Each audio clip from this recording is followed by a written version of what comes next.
Hello, Mr. Ashif. Yes, I'm here, Mr. Yeah. Kasman. So please, you can start, I guess. Okay.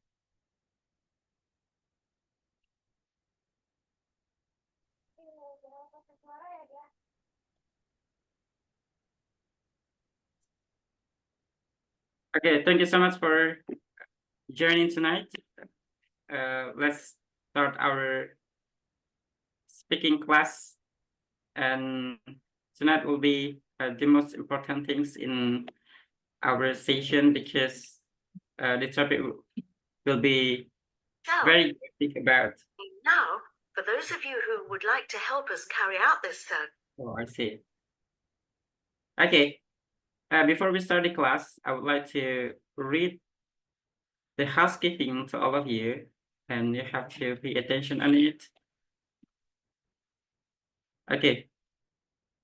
First of all, please remain respectful, courteous, and mindful of others during the session. Avoid sharing any personal information, contact details, or link to commercial products or potentially unsafe websites in the chat. Number 3, the host reserves the right to remote participants for disrupt the session. And then keep your microphone muted all the times unless it's during the Q&A session, breakout room, or when the host specifically requests otherwise. This session is being recorded. By participating, you consent to the recording of your video, name, and comments. Take full advantage of this opportunity to practice English and expand your network.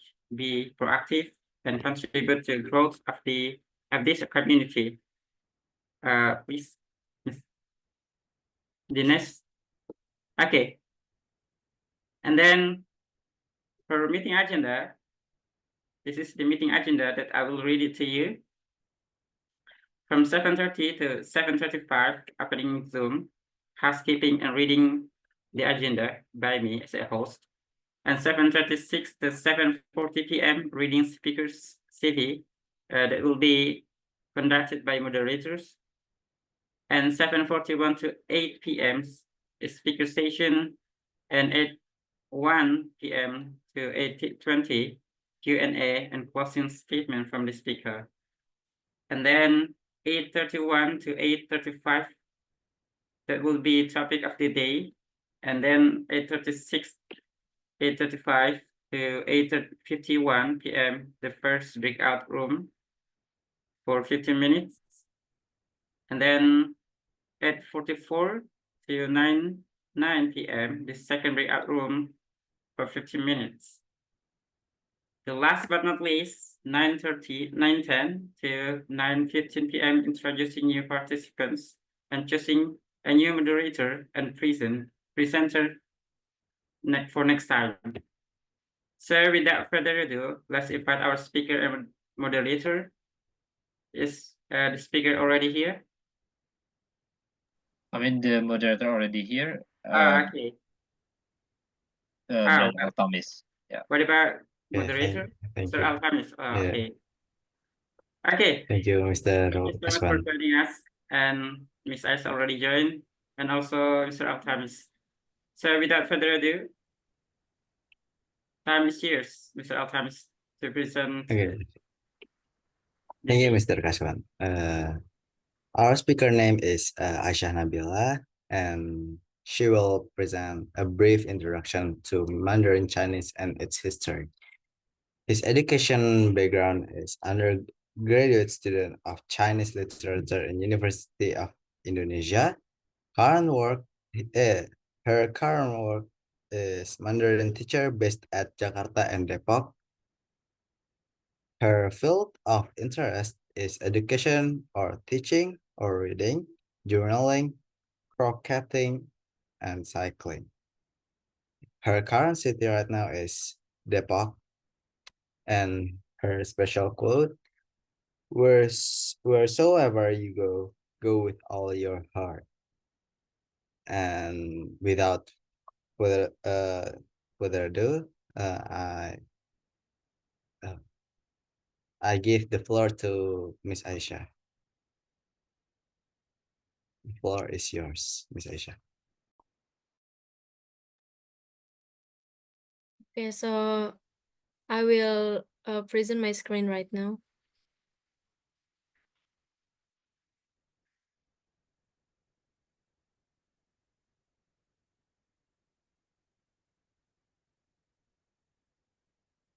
Is my screen visible to you guys, or it's still Yes, loading? good, good.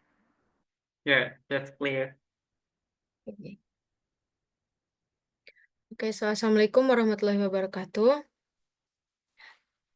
Good evening. I'm gonna introduce myself first before starting the presentation. So my name is Aisyah Nabilah. I'm 20 years old. This year I will be 21 years old. So I am a sixth semester student at the University of Indonesia and majoring in Chinese literature. And as you guys know, so tonight I will be talking about a brief introduction to Mandarin Chinese and its history. So I will start right now. First is the history of this language that's called Mandarin Chinese.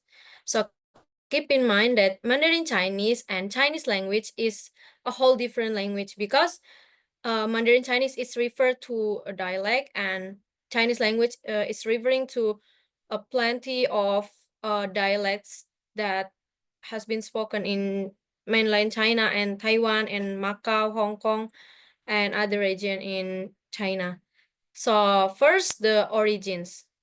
The origins of Mandarin Chinese, first is the deep historical roots of Mandarin can be traced back more than 3,000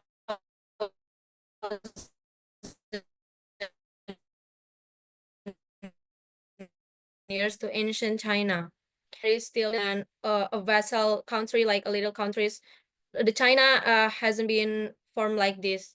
It's still a separate, a small country, and it was used as a spoken language. Its origins are widely believed to be in the central plains of China, but I also read it somewhere that it's also believed that its origins are also from the north region of China. So Mandarin is part of the Chinese family of languages, which in turn is part of the Sino-Tibetan language group. And also in the 20th century, following the founding of the Republic of China in 1912, it's called Taiwan right now. Not Taiwan, but it's still Taiwan is still a part of one China, not separate like this. And then the People's Republic of China in 1949, where Taiwan is already formed. It's already a country itself, not a part of China anymore, or mainland China. So the Standard Mandarin was established as the official language in 1949. And the distribution or the spread of Mandarin Chinese. So throughout its history, Mandarin has spread widely to other regions. There is two reasons. One, due to its use by powerful political leaders. And the second reason is because of the migration. But the migration reason, I will talk about it later. So yeah, the major reason is by powerful political leaders that rules China from 1949. And then Mandarin is spoken by about 955 million people. And the main distribution areas are in China, Taiwan, Malaysia, Indonesia, and Singapore because of the migration reason. But recently, because of the economic situation in China that has been expand to other countries, the speaker is probably much higher than the numbers that stated in the like official website right now. And the written forms. So Mandarin China or Chinese itself has two forms of this writing. The first one is called simplified Chinese, like as you guys can see in here. So the simplified, like as the name is more simple, and the traditional, because the traditional has been there for like 100 years ago, so it still use the more complex strokes and more difficult to memorize. So the simplified Chinese is featuring characters with fewer strokes for easier learning and writing. And the traditional Chinese is mainly used in Taiwan, Hong Kong, and Macau, and maybe Singapore, or some parts still use the traditional and some parts already use the simplified. So it retains the original, because the original, it's called a pictograph, and also more complex character forms. And then oh, okay, next slide. I'm gonna turn to the next slide. So this is the characteristics of Mandarin Chinese. First one is tonal language. So tonal language is a language where it use a tone to distinguish the meaning with a meaning, one tone is different meaning with the other tone. Like in here, I stated that which means the pitch or intonation in which a sound is spoken, it affects the meaning. So different tones, some with indicate different meanings. So when we speaking when we are speaking a tonal language, we have to pay attention to a tone that we say in every words, because if the native speaker hear it, or maybe like a person that knows the language we speaking with the wrong tones or wrong sound, it will turn to a misunderstanding maybe in some reason, but also yeah, it is a whole different meaning. So pay attention to the tones when we were speaking like a tonal language. For example, like Mandarin or Japanese is also using a tone to affects the meaning in the pronunciation. So standard Mandarin or Mandarin Chinese is usually described as having 4 primary tones, but it also has like additional neutral tone, but it doesn't have a name. It's called neutral tone. While Cantonese, it's the Cantonese, the people that speaking Cantonese is in Hong Kong region or in some part of China. It doesn't have really much. It doesn't have really a lot of speakers comparing to Mandarin Chinese, because it's not a standard language in the country. So the Cantonese, another Chinese dialect, has a more complex system with at least 6 tones. But I've learned it that Cantonese in another dialect of Cantonese, it also has like 9 different tones. But the official tones that Cantonese has is 6 tones. So the second one is the Chinese character, one of the characteristics of the Mandarin Chinese, because yeah, the Chinese character is not an alphabet. It's not like it doesn't have a letter. It doesn't have any Latin word like in other Roman language like Italian or European language. It has a character itself. So the character is called Chinese character, or in Mandarin it's called Hanse. And the reason is Chinese is the only Mandarin language that doesn't have an alphabet, because Chinese language is one of the ancient language that still exists till until this time. So the writing system is it's called logos syllabic, meaning each character represents a syllable of spoken Chinese and can be a word by itself or just the it's sometimes a word, or it's sometimes just a representation of some things, or some it's not a complete word if only one character that written. So it can be a word by itself or combined with other characters to create another word. Sometimes Chinese character, if we want to form a word, we will need like 2 or 3 Chinese character. We cannot only use one Chinese character. But for the old Chinese, like the old Chinese word, like something that already existed for 100 years, like I would say like a rock or like a paper that already exists a long time ago, it has its own word. We don't have to form a 2 or 3 character to form one word. We only have one character. We only have to use one Chinese character. And the third reason is the easy grammar. The characteristic of the Chinese language is easy grammar. So Chinese grammar is surprisingly, like comparing with the character that has a complexity, the grammar is quite easy to remember and to learn. Like with none of the tenses or plurals word or cases or genders that can make learning European language difficult.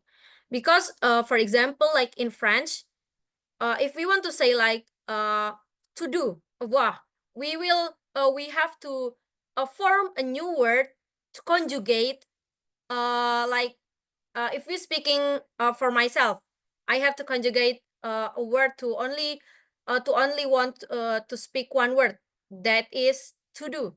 But in Mandarin, it's probably like it's quite similar with Indonesian. You only have one word. You don't have to conjugate it, because it's Mandarin Chinese. Conjugation doesn't exist like in English, like past tense, future tense or present tense. It doesn't exist in Mandarin Chinese, and also another dialect in Chinese language. So like if we want to say I want to eat, we only have to write I want eat. Like Indonesian, saya ingin makan. You don't have to write another you don't have to write another like to be or preposition. It's very straightforward, like comparing to Roman language like Italian, French, or another European language. And the fourth characteristics is one meaning can be multiple words. So in Mandarin Chinese, one meaning can be expressed in so many different words. Because Chinese is a rich language. It's like Arabic that has so many words only for one meaning. For example, there are hundreds of ways of saying die. It's only one word, but we can say with another word a same meaning, die. Because yeah, it's an ancient language, so also the Chinese people itself like to make a make a poem, and China also have a lot of renowned poets that still exist till right now, because China is famous of like the writing style, and also yeah, the culture and the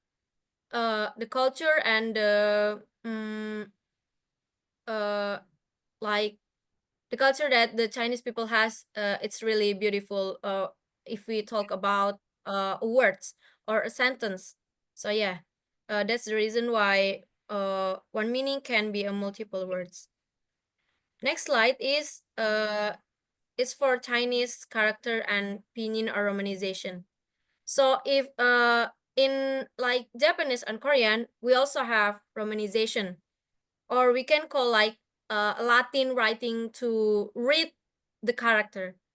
So Chinese characters are called Hanzi, it's a Mandarin language or Chinese or Mandarin words for Chinese characters.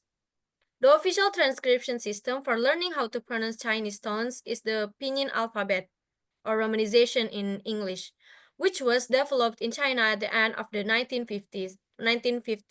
So before the 1950s, people didn't have the official transcription system.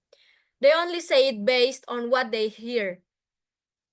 So yeah, it's only established in 1950s. And this phonetic system transcribes the Mandarin pronunciation of Chinese characters into the Latin alphabet, and includes marks, the marks above the vowels to indicate tone. So this one, it's called a tone or a marks. And it's as we already knew that Mandarin is a tonal language, so we have to say it with the right tone. You cannot say it with another tone, or we can say like wrong tone, because it will change to another meaning. It will distort the meaning itself from the word. So you can tell which tone to give a syllable from the diacritic marks right here above the vowels in pinyin as below. So first tone, so Mandarin Chinese has 4 tone and the neutral tone, the 5th tone. So the first one is high and level tone. Like if we say like this word, this pronunciation, it's ta. So it's not another tone. You cannot say it with like it's already stated, like it's high and level. If we say it with a more rising tone, it will change to second tone. So the second tone starts medium in tone and then rises to the top. And then the third tone, it starts low and then dips to the bottom and then rises toward the top. And the fourth tone, ta, starts at the top, then falls sharp or like falling, and then you cannot make a flow with that. You can only to fall it and then strong to the bottom. And then the last tone is flat with no emphasis.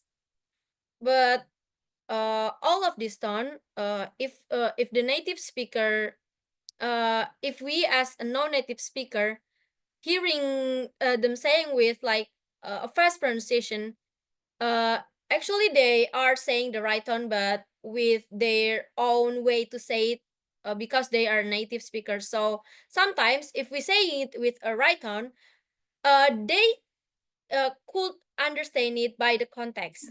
For example, like if we are talking about study topic, or like working topic, or the topic that you are already talking in the conversation, they could understand it, but sometimes has to know what's the context is. So yeah, that's the five tone in Mandarin Chinese. And also in Mandarin Chinese, they like to use a lot of classifiers, because Mandarin Chinese doesn't have any conjugation or doesn't have any tense. They tend to be using the classifiers a lot more compared to other language. So the classifiers in English is like a piece of cake. So the piece in Mandarin is called a classifiers to identify one word with a certain classifiers. So yeah, that's the Chinese character and pinyin or romanization. So pinyin, we can say it's how to read the Chinese character. And we move to the next slide. Sorry. So this is some fascinating facts, like a lot of people already know. So Mandarin Chinese is one of the dialect of China, but it's also the official dialect of China and maybe Taiwan, but I don't really know about Taiwan because I don't learn because my as my knowledge doesn't really know about that that country, or maybe where some people would say a region in China. So it's the official dialect of mainland China, or um, the Republic of like the Chinese people. So Mandarin Chinese is sometimes referred to as a dialect, but the distinction between dialects and languages is not always clear, like Japanese. Some people will say it's dialect, but it's also a languages. We cannot say it's only a dialect. It's an official language like Japanese. It's also same. It's also applied to Mandarin Chinese as well, because it's a official dialect of China, but also it is it's also a language, official language, not some part of the dialect, because a lot of people in this world only speak only speak Mandarin Chinese. They don't speak Cantonese or other dialect. So Mandarin Chinese is one of the dialect and one of the language in Chinese language. So Chinese language, like as I said before, it's a lot of languages that's spoken in China. So there are many different versions of Chinese spoken throughout China, and these are usually classified as dialects. So some of the dialects, it's not an official language, but it is a different case for Mandarin Chinese, because it is an official dialect. So the Mandarin Chinese is used in like education or like bureaucracy and another official terms of writing forms. And the next fact is that Mandarin Chinese, and also other dialect uses 5,000 different characters. Although there are several thousand characters in the complete language, everyday Mandarin typically uses a set of only 2,500 characters. And this is one of the reasons why Mandarin is often considered the most difficult language to learn, especially for English speakers. For us as an Indonesian speaker, it's not really that hard, because yes, the grammar is similar, and also like our tongue is used to learn other languages. Like we have many words that absorb, or like that we have many acculturation from other language. So it's quite easy for us comparing to English speakers in English speaking region country. So the other fact is Mandarin Chinese is an ancient language. Like the hieroglyphics in ancient Egypt, Chinese is also a pictographic language. So the pictographic is like in ancient Chinese, the people draw like a dog or a cat based on what they know about it, and then they make it as a language. And until today, it is the only existing pictographic language in the world today, because in Egypt it's already kind of extinct, and not people don't speak the language anymore. But Chinese and Mandarin Chinese and other dialects that uses the Chinese character, it's still using it until today. And Chinese is represented by image or drawings of subjects that they are meant to describe. That's what we call pictograph. And this is the evolution of Chinese character. So this one is the pictograph, like the oracle bone, the greater seal, and lesser seal. And then the traditional characters, it's starting to look more like a real language, because it's not only strokes of lines to make a picture. And then the last standardization of this language is simplified characters, but it's only exist no, not only exist, but the people that use it is in only in like some countries. including Indonesia, Malaysia, and also the mainland China itself. In Taiwan, they still use the traditional characters. In Hong Kong also, they are speaking Cantonese and they are using these characters, not the simplified one. So the writing system, as one of the Chinese languages, Mandarin uses Chinese characters for its writing system. And this is and the Chinese characters have a history dating back more than 2,000 years.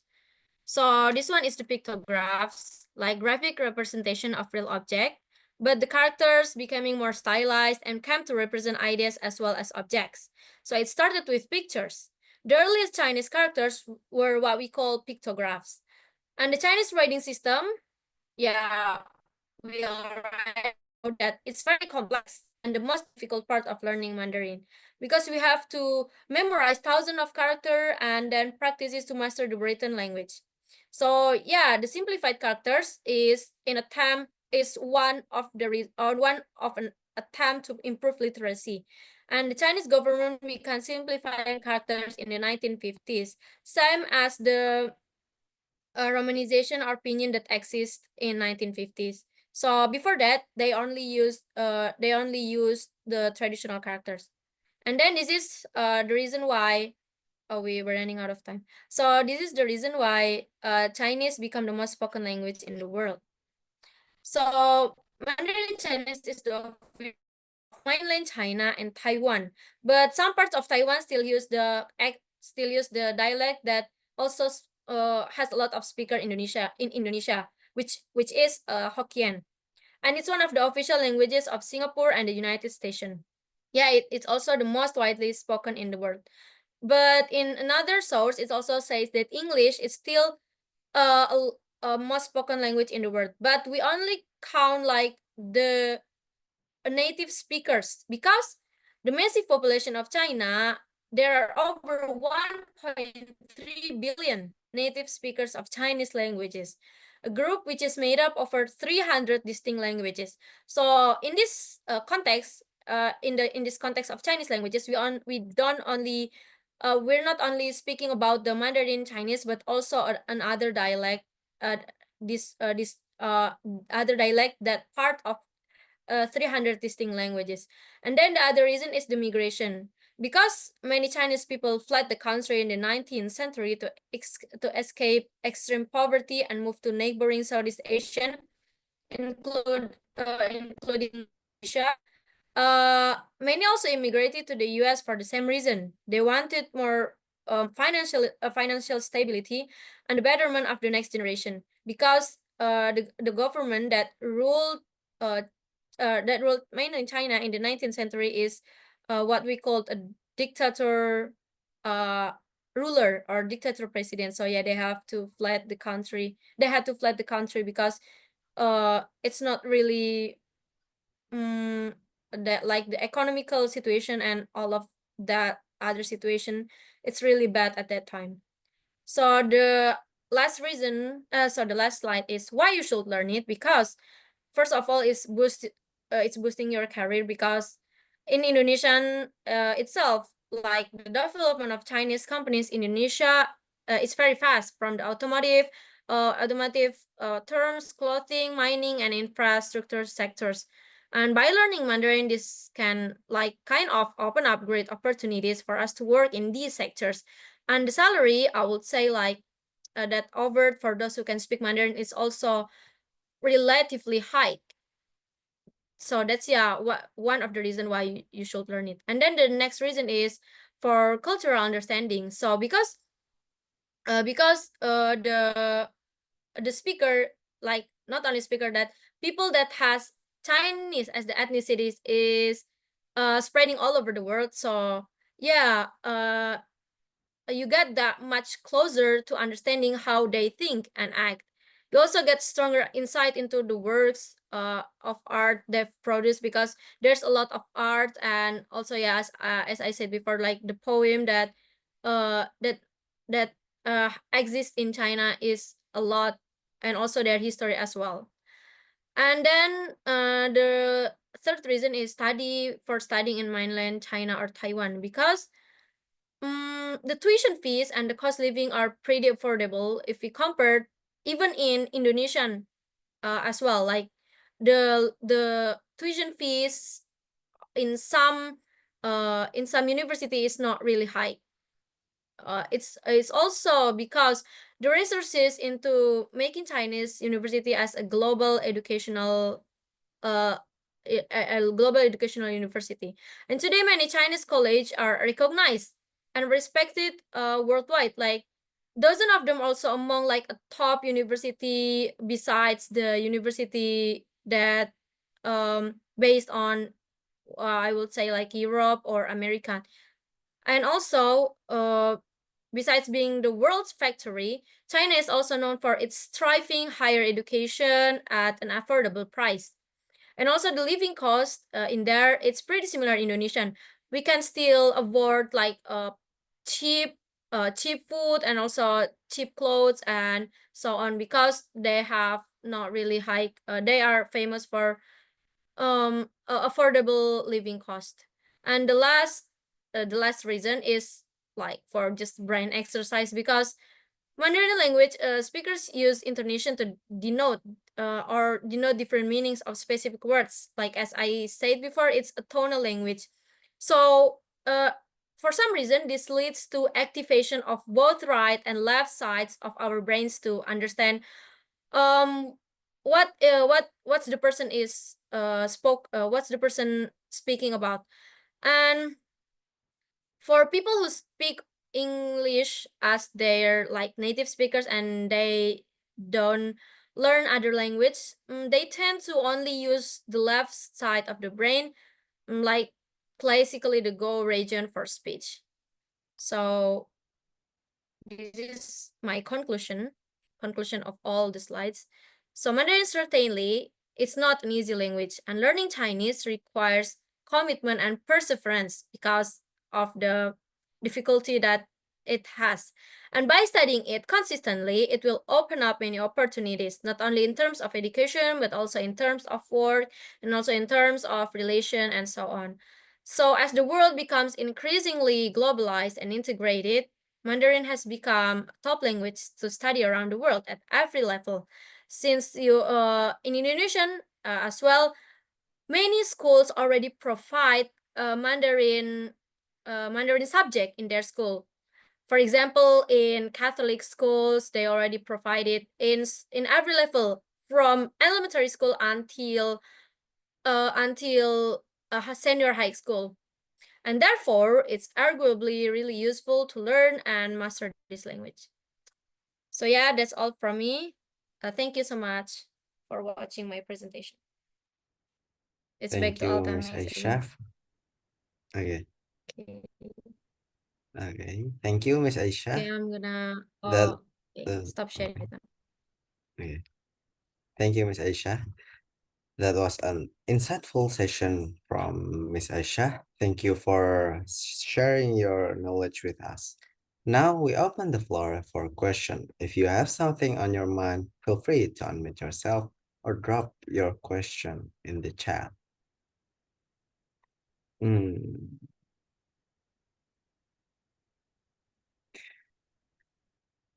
If there are no questions, I'll ask Miss Aisyah.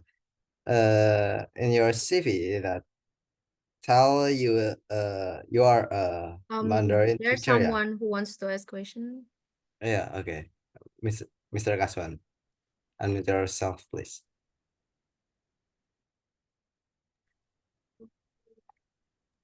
Mr. Kaswan.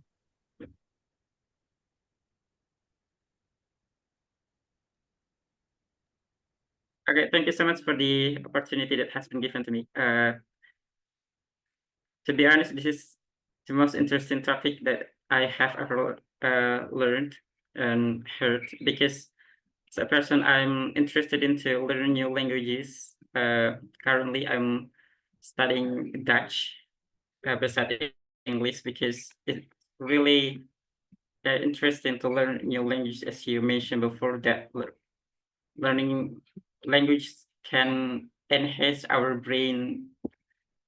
But compared to Latin characters, Japanese or Mandarin is is the most difficult thing that I have ever faced. So my question is, how do you overcome those things, or just memorize the vocabulary or characters? Maybe that's my question. Thank you. So your question is how I memorized those characters. Is that right? Yes. Oh, so when I started learning Mandarin Chinese, because I'm majoring in the part as well, I don't really have like a technique. I just memorize it by learning by reading it multiple times because myself for me myself personally, I like to memorize something. I think my passion is memorizing something, so I just like reading it multiple times and also write it and also write the characters, because the key of memorizing something, not only Chinese character, is by writing it. Because if we only listen because if we only listen to it or read, we don't have like I don't know, practice. We don't our brain, it's not like naturally get what it means by just reading and listening it. So by writing it, you naturally remember it, because like I can like for me myself, because I think the memorize something, it has to be with our brain to memorize how it goes. Like for Chinese character, we have to memorize the strokes. So the strokes, we can only memorize it by writing it. So the strokes is like the guratan. We have to write it one by one and then reading it all over, like not only one time, but also like multiple times. So yeah, the only way to memorize it by writing it. There's no other way. So only write it multiple times for me. Yeah. But if you want to only like speaking it, like speak the language, but doesn't want to not really like memorize the character, it's fine. But yeah, you will forget it fast. Like you memorize it, you know how to say it like this time, you know how to write it this time, but next time, like tomorrow or maybe another time you want to speak it, you already lost your memories of it, because you don't have like a strong core to memorize the character. So yeah, that's for me, memorize to write it.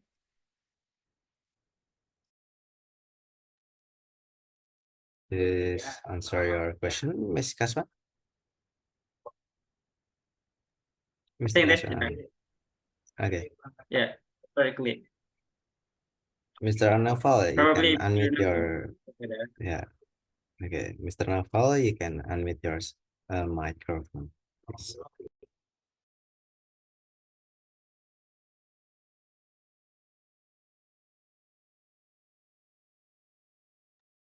I'm sorry. Thank you for your time. I wanna asking about something about the Mandarin language. How long you practice about the Mandarin language? And maybe 1 year, maybe, or 2 years, maybe. And how we can practice about that? Maybe you can give tips and trick about that, maybe.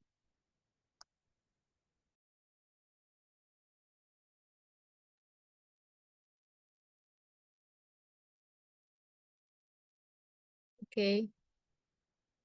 Oh, is it finished? Okay. So because I am currently at 6th semester, so I've been learning it for 2.5 years. Because before I go to college, I don't have any knowledge about Chinese Mandarin Chinese, because I only know English and Arabic, and then I just want to majoring in Chinese literature. So I was starting to learn it when I enter college. So it's 2022 and then it's 2025. So yeah, it's 2 years and a half. And my tips and trick is to practice. The only way to know to know a language, to master the language, is to practice. But the way to practice it can be to write it. Writing is the most effective way for me and for a lot of people. And then you have to make yourself get the to expose yourself to the language by listen to the the music, or watching the movies, or only watching the content, but the content has to be in that language. For example, if you want to master the Chinese language, you have to write the character that you just learned for multiple times. You cannot memorize the word if you only read it and listen to it. So the next tips is to expose yourself to to Mandarin Chinese by watching the content in that language, and then you turn the subtitle and also listen to the music. And then my last tips is to make a conversation with the people that learning Mandarin as well, and also with native speaker is it's all right. And yeah, because if you want if because language is all about communication, so you don't have so you have to communicate with the Chinese speaker as well. It's fine if you want to make a conversation with the Chinese speaker, but it would be more better if you engage a conversation with the native, because they are the native, and then you experience a real conversation with the native speaker. So yeah, that's my tips and trick. And yeah, and thank you for the question. Thank you, Miss Aisha. And Miss Gege, Miss Gabrina, you can ask your question. Okay, can thank you, unmute. Mr. Has. Okay.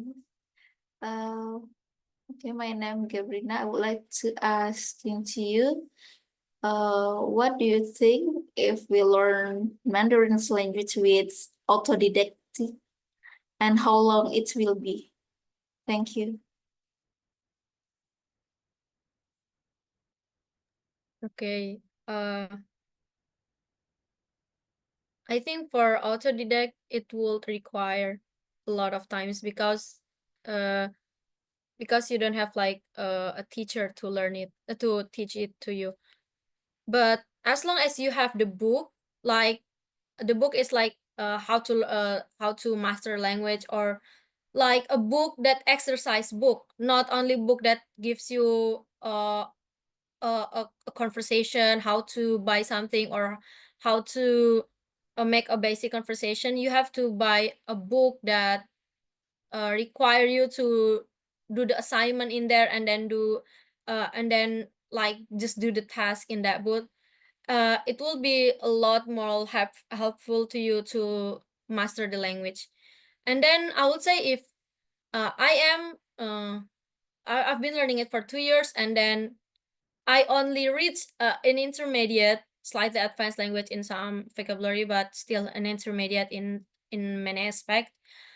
So yeah, I think for people, and also I don't really engage with native speaker. Like, I don't really speak to native speaker because I don't have a friend out there. I think if you doesn't have if you don't have a teacher, and then you learn it autodidact, you have to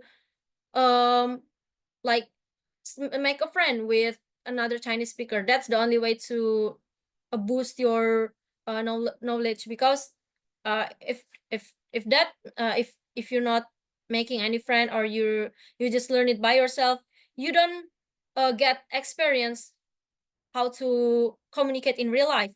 you only experience by just reading it. As I can as I said, practice is the real key to master a language, because if you don't practice, it's only there in your brain.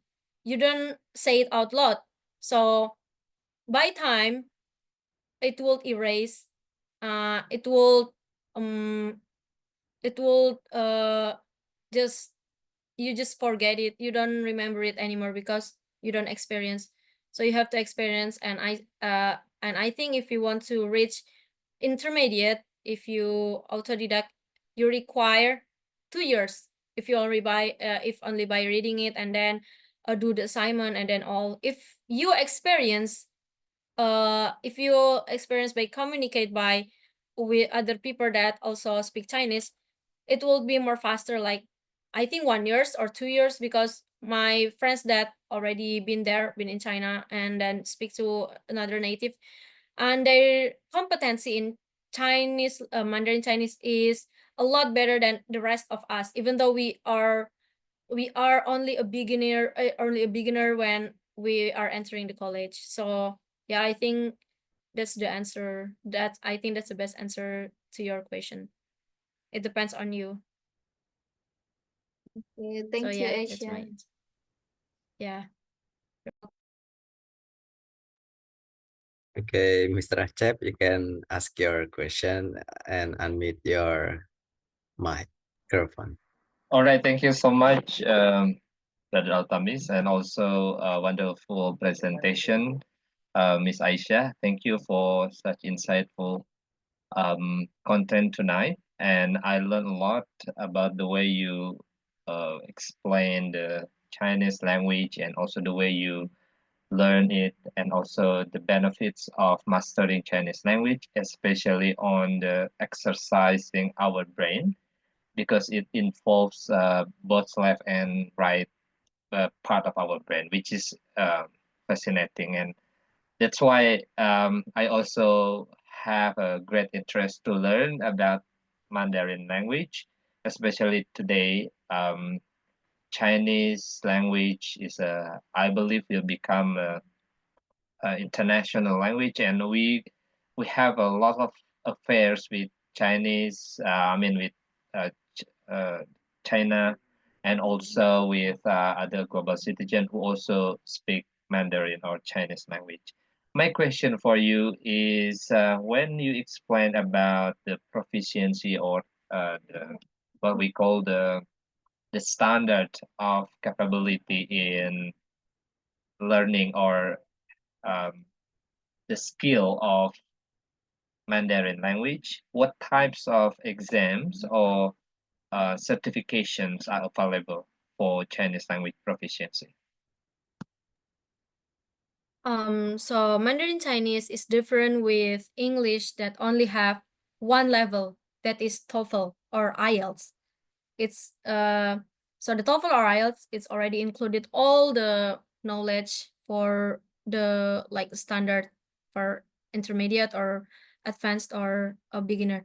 But in Chinese, they have a proficiency that to measure our knowledge, that's called HSK, or it's a Mandarin language actually. It's called Han Yu Shui Ping Kaoshi, that's translate in English like an exam to in just like Mandarin exam, but they have a level. So for first one, it's called HSK1, HSK or HSK, HSK1, and then it's up to HSK7.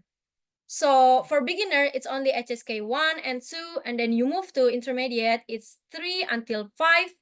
And then if you already learn advanced vocabulary and advanced grammar and so all of it, that also requires you to be fluent in conversation, you can attend an HSK, HSK 7 until 9. So yeah, that's the standard proficiency for Chinese, and it's called HSK. You can search it on Google.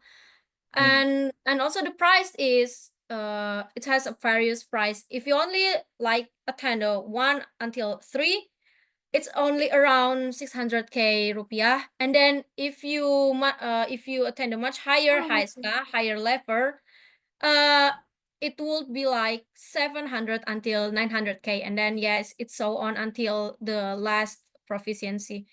So yeah, it depends on the knowledge, on the competency of the learners. So if you think you only like have intermediate or beginner, you can attend only the intermediate exam. That's called HSK 5 until HSK 5. But if you think, oh, I already have the advanced vocabulary and structure, and then I can make a conversation with like not only basic, the topic is much difficult, then you can register for the much higher proficiency that called HSK 7 until 9. So yeah, it's all about the competency that you already gained when you're learning Mandarin Chinese. It's totally different with English. So yeah, that's the answer. That's interesting. So the price is also different based on the level of our proficiency, starting from 600k until probably more than that. I mean, much higher for the advanced one. So if I have a time, I mean, the sessions to have time. My last question would be: is there any online community where I can practice Mandarin, Aisha? Okay. I haven't found it because the community is for the people that already like have the ethnicity. It's I think it's the case in my college, because like they not exclusive, but yeah, I know the competency that they have, and also the family that's already Chinese speaking, they also speak Chinese in home.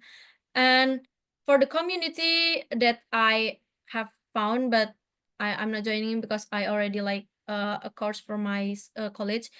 It's more like in university level. I rarely see in like in work level or anything, because I only see it like in school or campus level, college level. I think Wow. that's all I Yeah. found.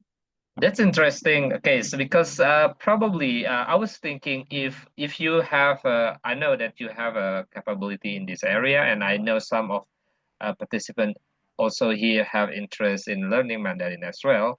It would be probably speaking practice group would be one of the I mean the medium for us also to learn Mandarin in addition to English. But let's see if that's possible. I mean, I was thinking if we can connect and we also develop our community, become larger, and also can accommodate people interests and needs in terms of learning foreign language. Thank you so much, Miss Aisha.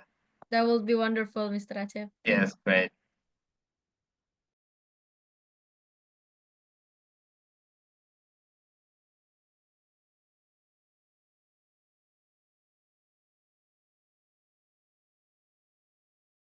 Brother Altamis. Oh yeah, sorry. I forgot. Sorry. Okay. Thank you for all the question, and a huge appreciation to Miss Aisha for answering them with such clarity. Before we wrap up this segment, Miss Aisha, do you have any final thought or apa ya, the Closing closing statement. statement? Yeah, closing statement. Sorry, for this session.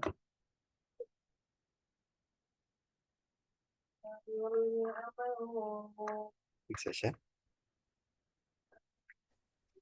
Sorry, I think I lost my connection right here. Okay. Do you have any final final thought, or I forgot again. Conclusion. Or Okay. closing statement, closing statement. Closing statement. Yeah, I think you guys need to be learning Mandarin as this time, because the opportunity for you is really opens really wide for you because the work field and then another thing really requires you to learn Mandarin. So yeah, let's learn Mandarin together. That's for me. Awesome. Like, awesome, Miss Aisyah. Okay, thank you, Miss Aisyah, again for your time and insight. Let's give it back to Mr. Kaswan. Please, Mr. Kaswan. I'll give back the floor to Mr. Kaswan. Okay, all right. Thank you so much for your performance. That's really wonderful. So, we as a committee, we have a gift for you, for all of you, especially for Miss Aisyah and Mr. Altamis. So I want to present our gift to all of you. This is the certificate that will be important for you. Thank you so much for your performance. So, yes. So we will take a picture of it.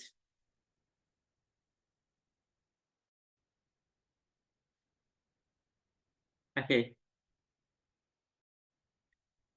Miss Aisyah. Okay.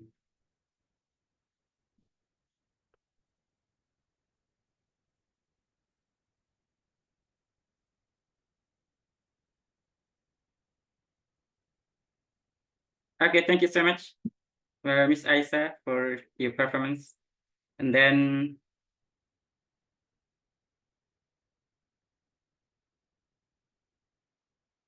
let's move to Mr. Altamis. Okay,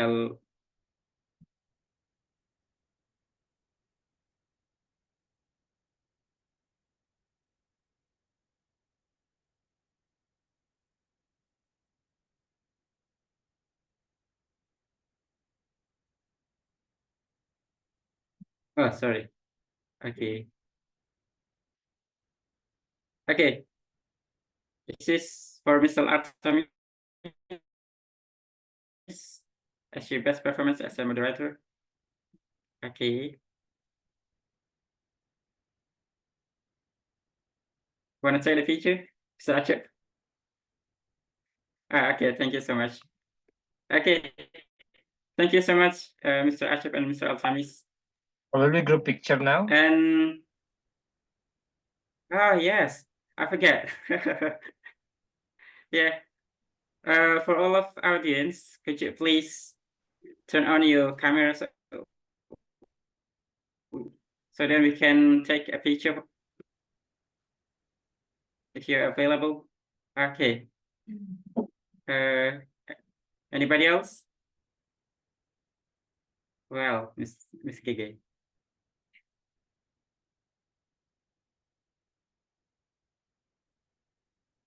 All right. Okay. Okay. I think Yes, done. okay, well, let's take some picture.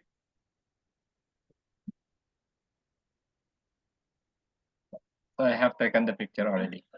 Okay, well.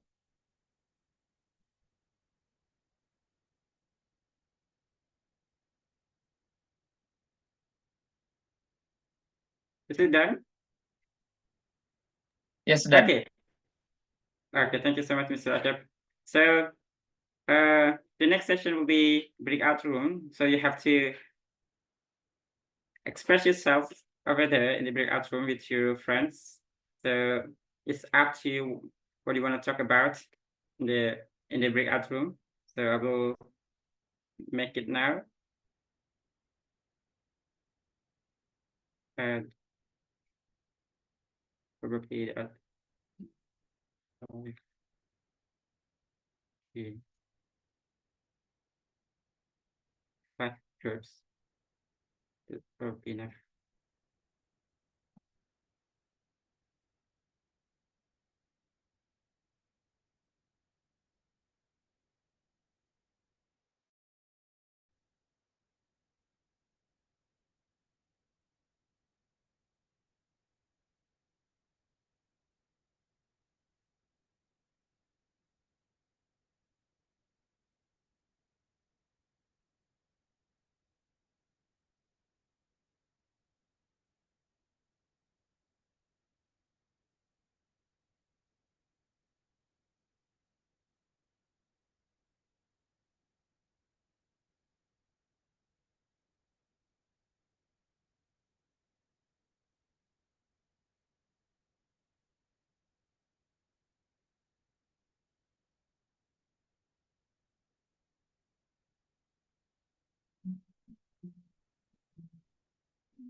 Okay, it's done, Mr. Rajab. Thank you so much. Awesome. Thank you for the session, for leading the session from the start until now. Wonderful. So we got here Mr. Ari Karisma. Hi, Oh, Mr. Ari. Hi. hello, Mr. Ari. Can you hear my voice, Mr. Ari? All right. So probably he can join soon. All right, Mr. Kaswan. What do you think about the session? All run well, or do you have any thought to discuss here about the session? Yeah, compared to before, as I handled the session, this is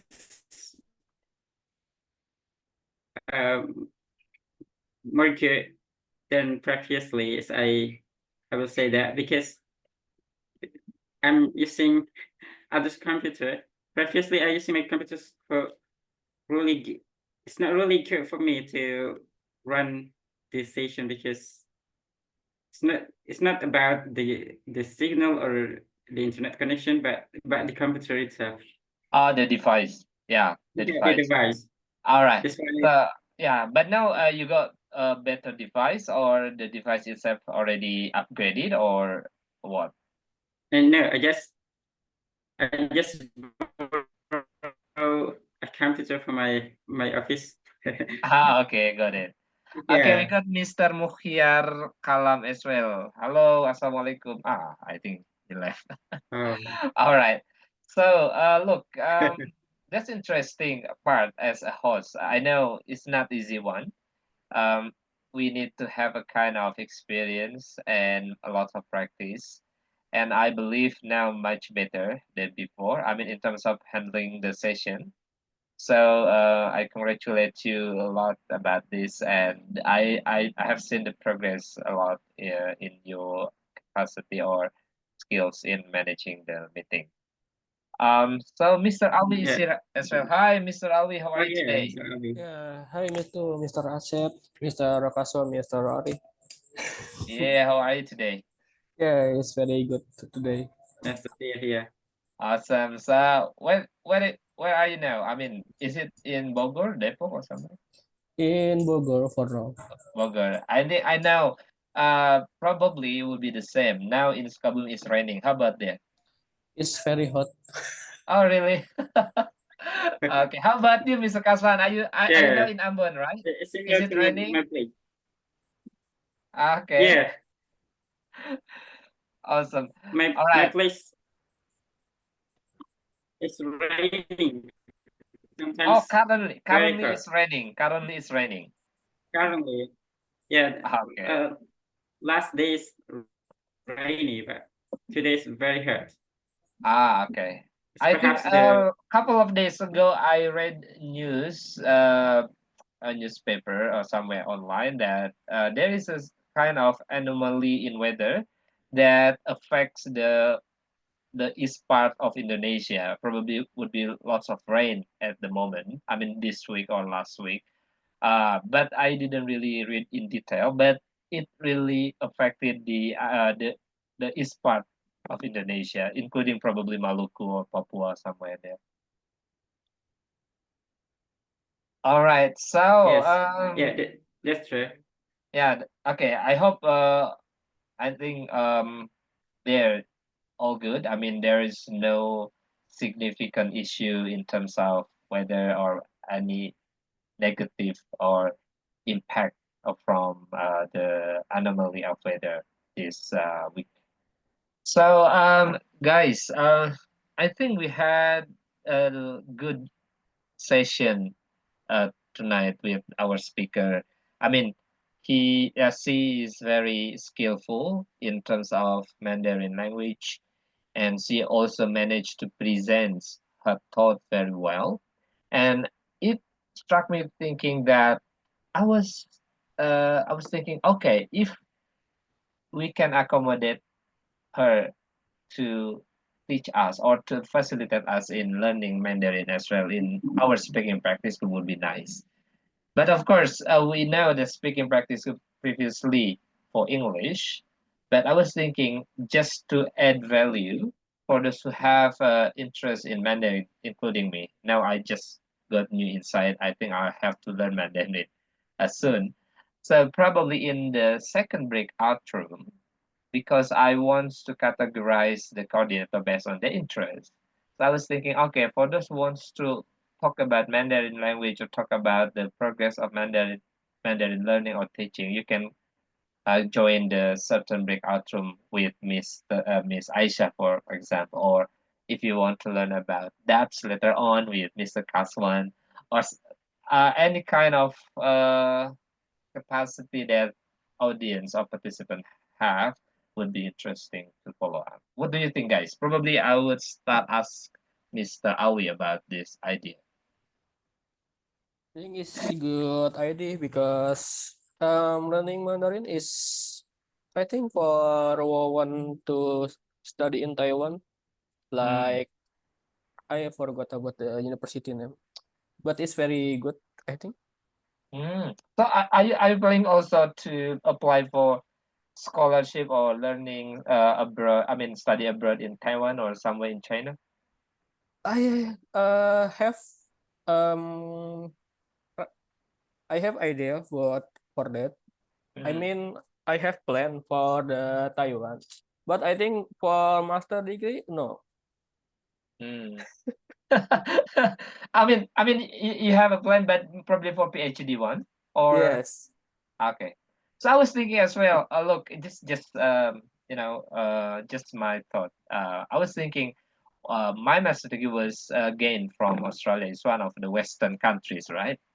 I mean, in terms of geopolitics, Australia, U.S., Britain, And and Taiwan is China. very dangerous for today too, with the conflict with China. That's right. That's right. That's right. That's right.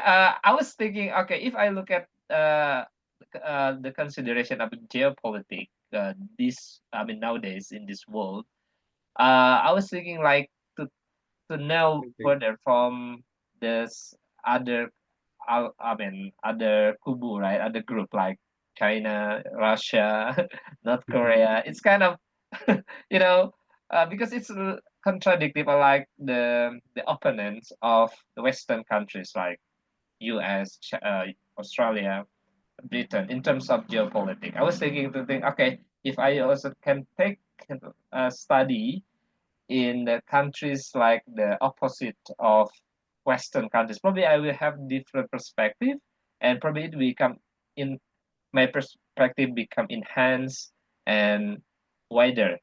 I was thinking like that. Just yeah, not really serious one, but yeah, it happened to me. Like it came to my mind a couple of days ago about that. How about do you think about you, Mr. Kaswan?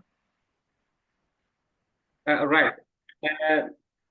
Something that coming out in my mind is when thinking about Mandarin, I just think about the people who come from China to Indonesia, especially in my place, just abundance of people, Chinese people who work here as in the mining sector. And to be honest, they can't speak English well, just speak Mandarin. And so the people, especially in our place, cannot communicate with them because the strict of their language is not really understandable for us. So that's why perhaps learning language such as Mandarin will be good. And but talking about geopolitics, well, that's a really good topic nowadays, especially that Donald Trump has already colonized. That will be good. So we support America or China because as we know that the war of economic sector nowadays really in the world, especially for West government to its government like China and America. That's right. Yes. That's why I think it's very reasonable. We learn Mandarin or Chinese language because some reasons that mentioned by our speaker, and of course I also have a personal thought in terms of geopolitics, and also want to know the perspective from East countries. I mean, another group in this world like West and East countries. So, but of course, it may be hard to explain when if I apply for scholarship just to give that straightly about that answer probably is not acceptable. I know because it should be what we call very detailed reason and should be logically acceptable in terms of academic. But that's my personal thing. Probably, I would not put that on my essay because that's my personal opinion. Probably I will prioritize why I choose the degree and the subjects and the research just for the academic contributions or the science contribution thing, but I will put behind the kind of geopolitical reasons. But that's a strong thing in my mind now about that one. Uh, in addition, so of course, I need to also know about the next level of my academic things, education, something like that. Yeah.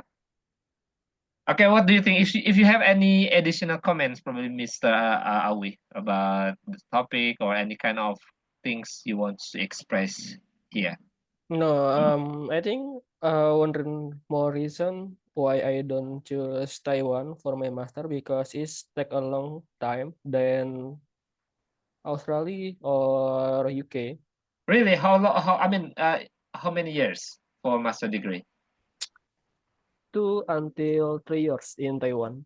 Ah, so minimum 2. Wow. Yes. Minimum 2. And Australia in Monash University, they can 1.5 years for the master degree. Yeah, that's right. There was. I was also that time I was I mean I was selecting 1 year and a half. Like I was choosing 1 year and a half for my master of animal science because my previous degree was is in line with the master degree one that with the nominated master degree. But then I considered again. All right, I also have a choice to choose the second year. I mean the 2 years program. Then okay, I decided to choose the last one because probably I can stay longer because I want to get more experience. And also, I was thinking that okay, I can also work there, so probably I can earn money a lot while study, and also wants to develop further my English, my connection in Australia at that time. But I was eligible to take 1 year and a half because my previous degree was in line with the one I mean the master degree that I was trying to select that time. But I end up with the 2 years program because of some reasons that I just mentioned. Yeah. Sorry, Me Mr. too. Ash, to Yeah, Yes. interrupt me you. too take the Australia because the reason like one learner from my degree in backup in I think in S1 ya Mm. because I'm informatic technology and one oh I forgot the one more reason is we need supervisor Mm. in Mm. Southeast Asia. I mean in Southeast Asia like Japan, South Korea, they need a supervisor. And in Australia and UK, supervisor only need when we take the doctoral degree, not the master degree. And it's very hard to, yeah.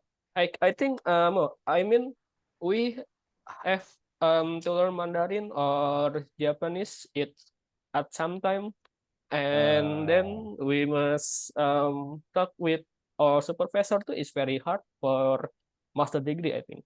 Mm. Okay, that's one of the reasons why you Mr. Aceh. probably doesn't prefer to choose no, you're not you doesn't prefer to choose Taiwan for your master degree Yes. because you have to prepare the academic. I mean, prepare academic as supervisor, like research supervisor for you. Yes, and they can part line. Okay. Mr. Rajab, Yes, I Brother Mat. think the rooms doesn't have any timer. Okay, no problem. Yes. Okay, no problem. I can close all room with 60 seconds Yeah. reminder, I believe. So let me do that one. No problem. Close all room I with see. 60 seconds. Yeah. Okay, no problem. I realized because I also noted manually, we started 8:35 in Jakarta time. So now 8:50, which means that already 15 minutes. But yeah, I think that doesn't really big deal. But look, Yeah. the Thank you so much for settings, managing. in the option later on, Mr. Kaswan, the option and the option there, and there is the time limit, like the duration. But I think later on, I think you will improve a lot in setting time. Yes. Okay, 30-second left. Now I was thinking to create the second breakout room with this specific topic. I recognize some participants with their interest, but some probably not. But let me start with the ones that I recognize very well. I know that Mr. Are we in the bias? I mean, in the security, like in the cybercrime or like in the information technology things. I know some also have interest in language, education, science. So probably I will try from that one. All right, everybody, welcome. Welcome to the main session. Hopefully you had enjoyable discussion in the first breakout room. Now let me create the second session, which is second breakout room. As you may aware that in this second session, you can select the room, the same duration, 15 minutes. But let me create the coordinator. I mean, like select the coordinator for each room based on the interest. I would create around 5. Let me check. So of course, I will give special privilege for our speaker tonight as the coordinator for room 1, Miss Aisyah. So for those who have interest in learning Mandarin, for instance, so you can join room 1 with Miss Aisyah. So let me select Miss Aisyah for room 1.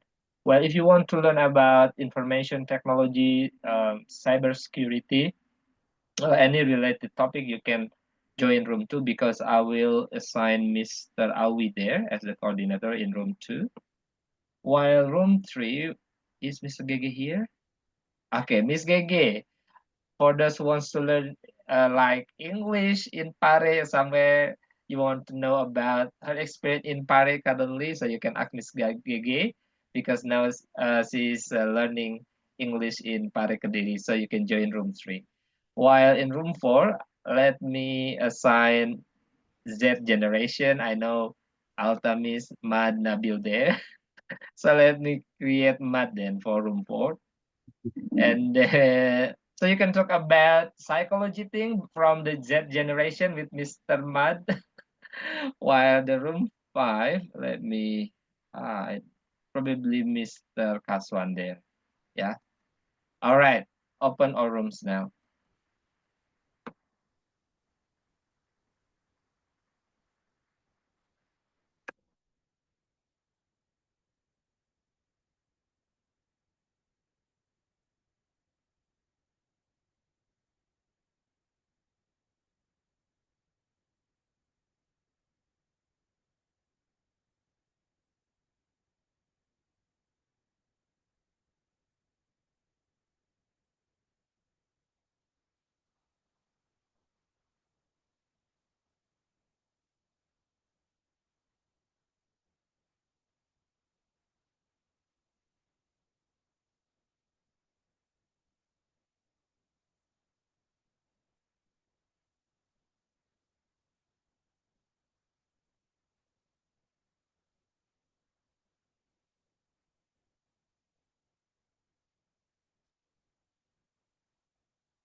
Hello, Mr. Teddy. Can you hear my voice?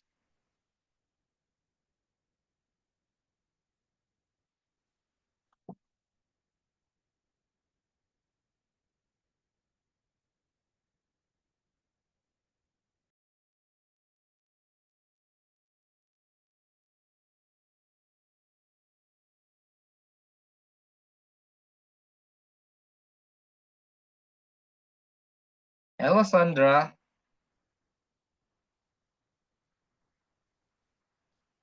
Hi, Sandra. So let me assign you room,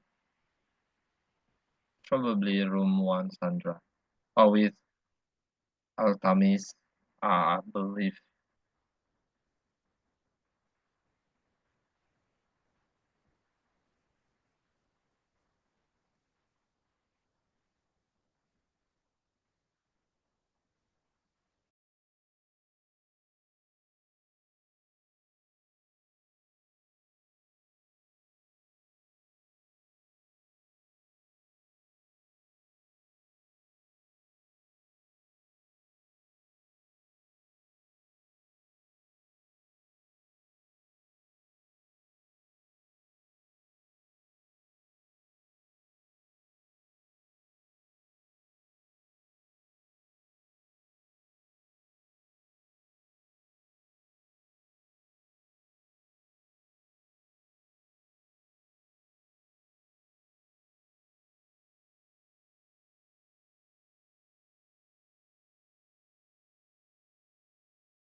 Hello,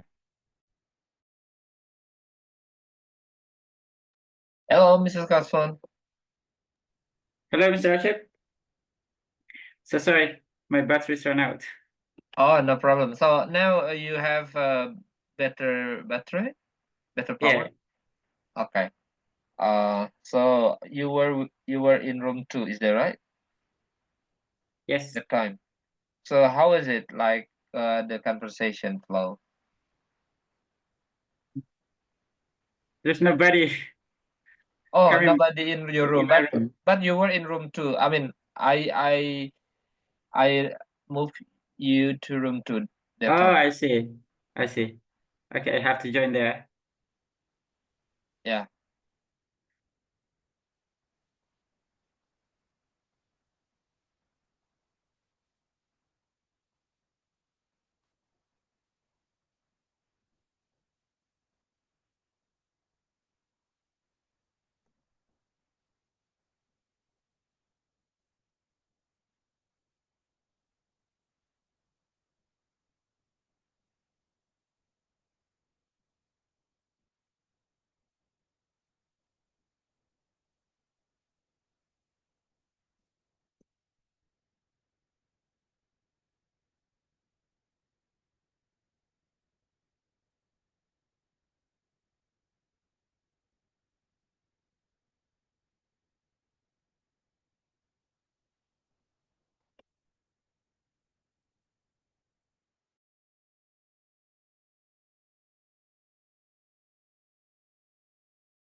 Mm,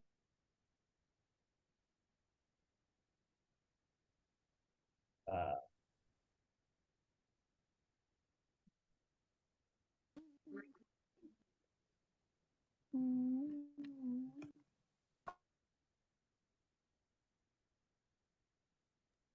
Brother Nabil, it seems you have new camera. Is that right?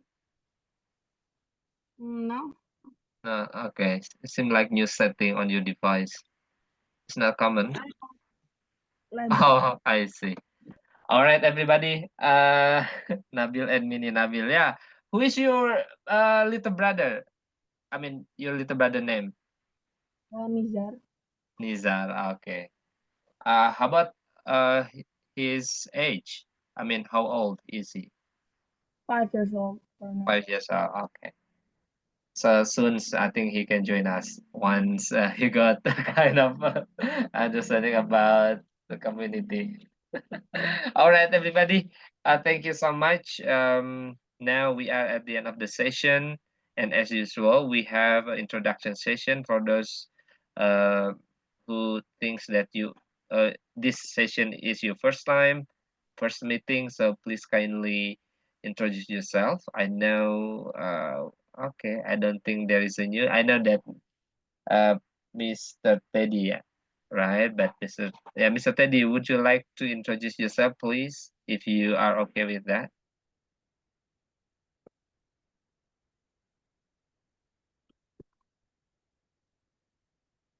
I'm sorry, I cannot hear your voice.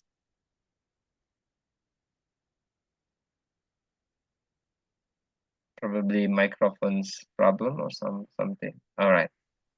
So probably Miss Aisyah wants to introduce him.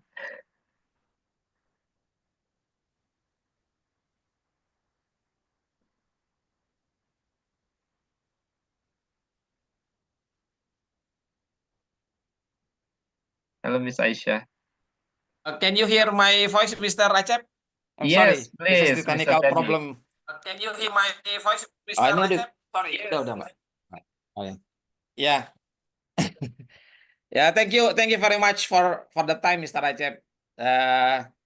Actually, I already know this information from Aisyah, yeah, since 3 or 4 months ago, but I'm trying to encourage myself to discuss with all of you guys.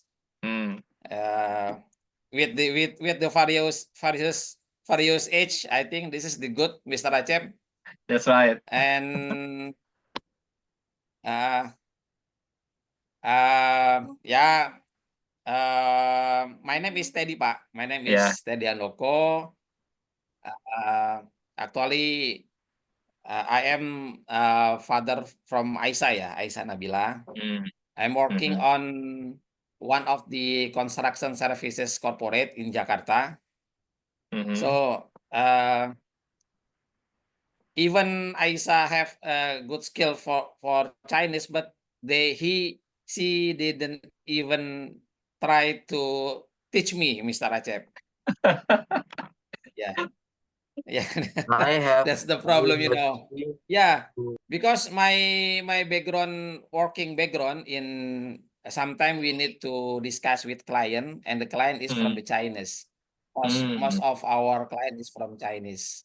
And I mm, don't know what they are spoken. mm. I'm just only listening from the translator. Do you I know know. if we know, yeah, if we know the language even a little bit, yeah, we know exactly what are the meaning of their conversation. That's right. Yeah. That's right. I couldn't agree more. Yeah, Look, this is business motivation. I know that's yeah. very reasonable as well. No, you have clients Chinese spoken like they speak Chinese or Mandarin, and you want to understand further about not only language but also the culture and the business as well, which is great. Awesome. Thank you so much for your introduction, Mr. Teddy. We're looking forward to seeing you again next week. Just come, and probably later on you have a chance to be speaker, telling us about your experience in construction business, something like that, which is good. To enlighten us with the new knowledge about construction or civil or something related to the field that you are currently running in Jakarta. Thank you so much. All right, now everybody, Yeah, thank you, we Mr. are, yes, you're welcome. Now we are at the end of our session.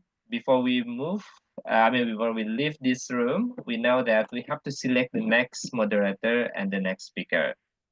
Again, before I play with the Wheel of Destiny, as Nabil said, or Wheel of Names, the real one. So, is there anyone here wants to nominate yourself to be speaker or even moderator? Just feel free. Marn. Brother Tangguh, you wants to be speaker next week? Okay. Yeah. No. Okay. Wheel of Names. Oh, Wheel of Names. Okay then. All right. So I have prepared Wheel of Names for sure. Probably some names still listed here, but already left the Zoom. But that's all right. Let me Oh, play. Sophia is over Hana. Sorry. Sophia is Hana. Oh, Sophia is Hana. Yeah. Rayhana. Ah, Rayhana. All right. I know that Mr. Teddy is new participant, but let's see if he selected, and I will ask if he wants to become speaker, but not really compulsory for new participant. All right. So let me, sorry, let me play. Speaker first, next week. Oh, Aisyah again, I don't think.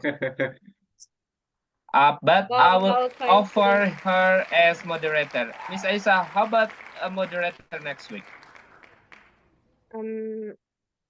I think that's okay if I being a speaker again if anyone agree with it.